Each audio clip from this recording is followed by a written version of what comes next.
घर का माहौल हमेशा से शांत नहीं रहा था। रिश्तों की इस गुत्थी में हर रोज एक नया मोड़ सामने आ जाता था।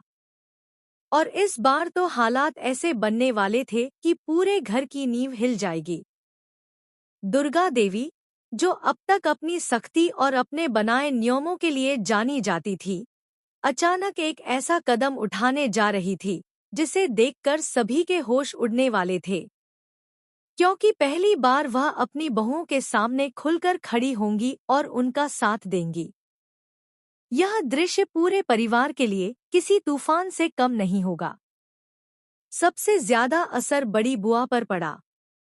उन्हें तो जैसे किसी ने चुनौती दे दी हो। बड़ी बुआ हमेशा चाहती थी कि घर में उनकी ही चलती रहे, लेकिन अब जब उन्होंने देखा कि दुर्गा देवी बार बार अहाना का साथ दे रही हैं, तो उनका गुस्सा सातवें आसमान पर पहुंच गया। ये सब बर्दाश्त नहीं होगा मुझे, बड़ी बुआ मन ही मन बुदबुदाई।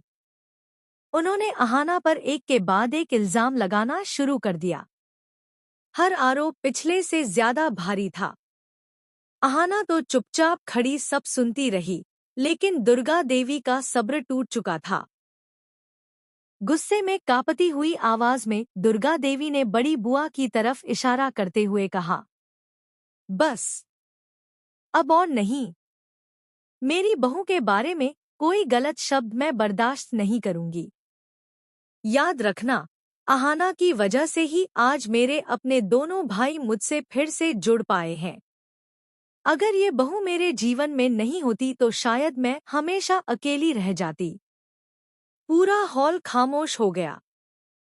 किसी की हिम्मत नहीं थी कि दुर्गा देवी की आंखों में झांके। पर बड़ी बुआ इतनी आसानी से हार मानने वाली नहीं थी। उनके चेहरे पर नफरत साफ झलक रही थी। ठीक है, अगर यही तुम्हारा फैसला है तो अब देखना मैं इस अहाना को कैसे उसकी औकात दिखाती हूँ। इस घर से निकालकर ही दम लूंगी। यही सोच बड़ी बुआ के दिमाग में घूमती रही। उनकी चालें और गहरी होने लगी। इसी बीच एक और मोड़ आया। अहाना ने पढ़ाई का मुद्दा फिर से उठाया। उसने निडर होकर कहा, मान जी, मैं अपनी पढ़ाई पूरी करना चाहती हूँ, आगे बढ़ना चाहती हूँ। दुर्गा देवी का चेहरा अचानक गंभीर हो गया। उन्हें यह बात रास नहीं आई, लेकिन बड़ी बुआ के लिए यह मौका सोने पर सुहागा था। उन्होंने तुरंत इस मुद्दे को पकड़ लिया। देखा, मैंने कहा था न, इस लड़की को तो बस पढ़ाई और बाहर की दुनिया की पड़ी है। इसे घर परिवार से कोई मतलब ही नहीं। धीरे धीरे बड़ी बुआ की चाल सफल होती नजर आने लगी। उन्होंने तय कर लिया था कि अब की बार अहाना को हमेशा के लिए इस घर से बाहर निकाल देंगी। पर कहानी की डोर कुछ और ही दिशा में बढ़ रही थी। कुछ दिनों बाद जब पूरा परिवार गांव से लौटकर घर आया तो माहौल थोड़ा सहज लगा। दुर्गा देवी ने थके हुए सभी को आराम करने भेज दिया। अहाना भी अपने कमरे की ओर बढ़ी, लेकिन अचानक उसे तेज चक्कर आया और वह जमीन पर गिर पड़ी। सारा घर घबराकर दौड़ पड़ा। तभी अर्जुन ऑफिस से लौट रहा था। उसने जैसे ही अहाना को बेहोश देखा, बिना देर किए उसे हॉस्पिटल ले गया।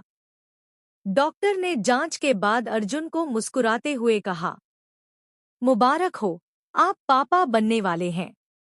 यह सुनते ही अर्जुन की आंखें चमक उठीं। खुशी इतनी थी कि उसके पास शब्द ही नहीं थे। उसने अहाना का हाथ थाम लिया। हॉस्पिटल से घर लौटते वक्त वह रास्ते में मिठाई का डिब्बा लेकर आया।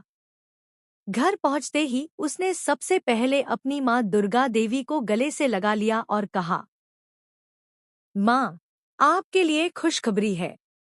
अहाना मां बनने वाली है। और आप दादी।